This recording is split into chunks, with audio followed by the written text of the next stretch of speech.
I am Dr. Heather Moore, owner of Total Performance Physical Therapy. Tonight we are going to go over how to eliminate shoulder pain at the gym. So I take yoga, I do yoga, that's my thing now. If I have a thing, that's it.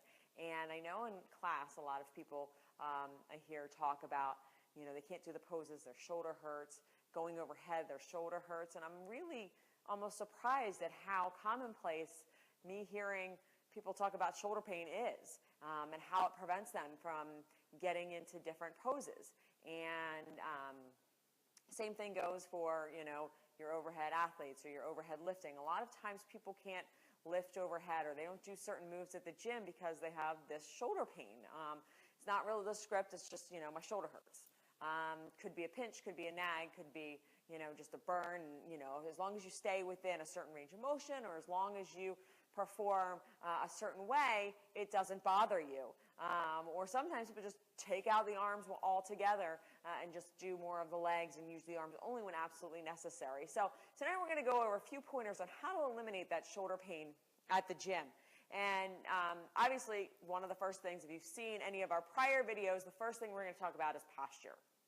So what happens is, because we are in this posture most of the day, so many of us are bent forward, we're, you know, hunched over. It sets us up to have a lot of shoulder pain, a lot of neck pain. So it's not, you know, it's not alarming that a lot of people do have it. I just was surprised at how many people, you know, were willing to talk about it and how many people actually change their gym routines because of it. So what we need to do is kind of go over a couple things that are going to help you at the gym. So first of all, number one thing is posture. So before you lift anything, before a bar goes on your back, whether it's legs, whether it's arms, you want to make sure that you are in the correct posture, okay? And what is really important is that you get in the correct posture after you've gotten your weights, okay? So if you're putting a bar on your back, you want to make sure you're rolling your shoulders up and back and dropping them down while the bar is almost ready to settle onto your back, okay? A lot of things that I see going on at the gym, people, you know, stand up nice and straight in the mirror, and then they bend over and they grab their weight, and then this is where they're at. And then they're trying to lift, okay? If you're trying to lift anything in this position and up overhead, you're immediately going to get a pinching. You're not going to be able to go up as far as you can because you are actually going to start pinching your shoulder. Okay, so that's one of the most common things I see, especially with weightlifting, is this: you're reaching down, you're grabbing heavy weights, and instead of rolling your shoulders back, getting them in proper posture, you wind up staying in this position, and then you wind up lifting, and you wind up pinching, so you're not able to go as high. So you'll limit your range of motion. You'll have to limit the weight. You'll do a number of things in order to be able to lift that weight just however high you can get it. So really be careful. When you get the weight, that you reset and that you are in good posture, that you are up, you roll your shoulders up, back, and drop them down.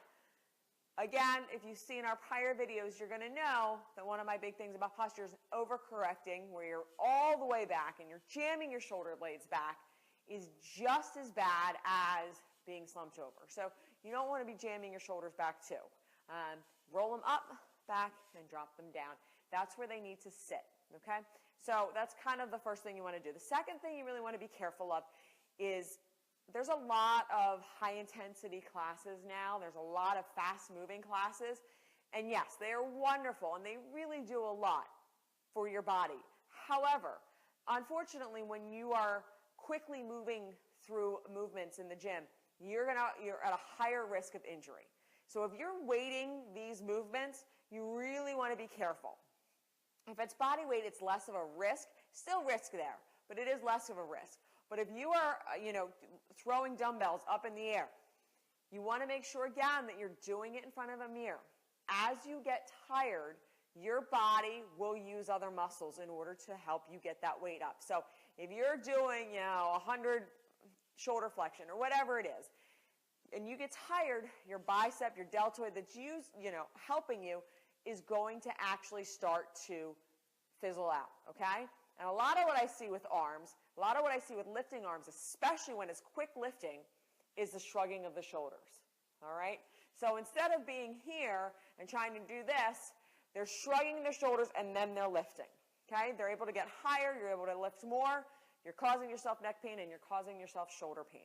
So you really want to be careful that as you're doing these fast motion, that you're actually pushing your shoulders down. And you're not shrugging your shoulders up, unless you're doing a shoulder shrug exercise, but that you're not trying to shrug your shoulders up and throw the weight up as fast as you can. Everything you do has to be a controlled movement. If it's a fast controlled movement or a slow controlled movement, it doesn't matter, but you have to control it. All the way up, all the way down. If you can't control it, the weight is too heavy and you need to back down. Again, watch this movement. Mirrors are great at the gym. You should be using them on all sides so you can see if you're either slumping forward or you're helping yourself get up with your upper traps. The third thing you can do at the gym to eliminate shoulder pain is strengthening your rotator cuff. We sit in this position all day long. We're always in this position. We're on our smartphones. We're on our computers. We're sitting on the couch. It's just a very natural slump position for us to be in.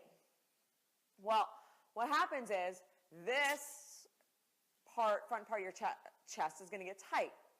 The rotator cuff, which is just a couple of muscles in the back, 4 muscles in the back of your shoulder, gets weak. Okay? So what happens is as you go to lift these heavy weights, your shoulder is not able to be stabilized by your rotator cuff. The job of the rotator cuff is to stabilize the shoulder. Okay? So if the rotator cuff can't do it, you're going to get it from somewhere. And that's where injury comes in. Now, what muscles you use instead of your rotator cuff, completely person-dependent. It depends on how you've set up your compensation patterns. It depends on how your body reacts. It depends on which muscle is stronger. But if you don't have a strong rotator cuff, which most people don't, you're going to wind up tearing something. You're going to wind up overusing something. You're going to wind up with tendonitis. Okay? And then you're going to wind up not being able to work out at the gym. And here's a word to the wise. Eliminating doing something at the gym because it hurts only begins to narrow your circle, all right?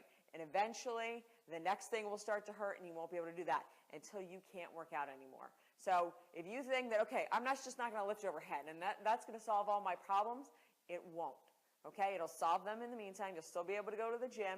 It may take a couple months, but eventually, all the arm movements that you were able to do pain-free will now become extremely painful. So don't think you're fooling yourself by just eliminating a few movements and saying, okay, great, like I fixed my shoulder.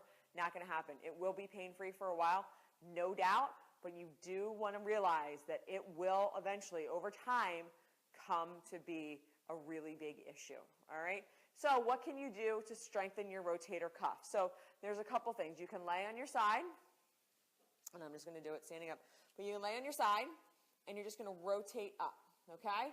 The main point is that this stays glued to your side. Your elbow stays glued to your side, and you're just rotating up. You can take a plate, and you can do this. You can take a soup can. Some people can just do this, and some people have bands at home that they like to do this with. Anyway, it's totally fine. The more you do, the better. It's more of an endurance exercise as opposed to a strengthening exercise. What you don't want to do is you don't want to be laying down and throwing yourself backwards in order to get this weight up, which is one of the common things I see at the gym, which is bizarre because I'm not exactly sure what you're working at that point, okay? Body has to stay still. You have to stay laying on your side, and you have to lift up and control down, nice and slow.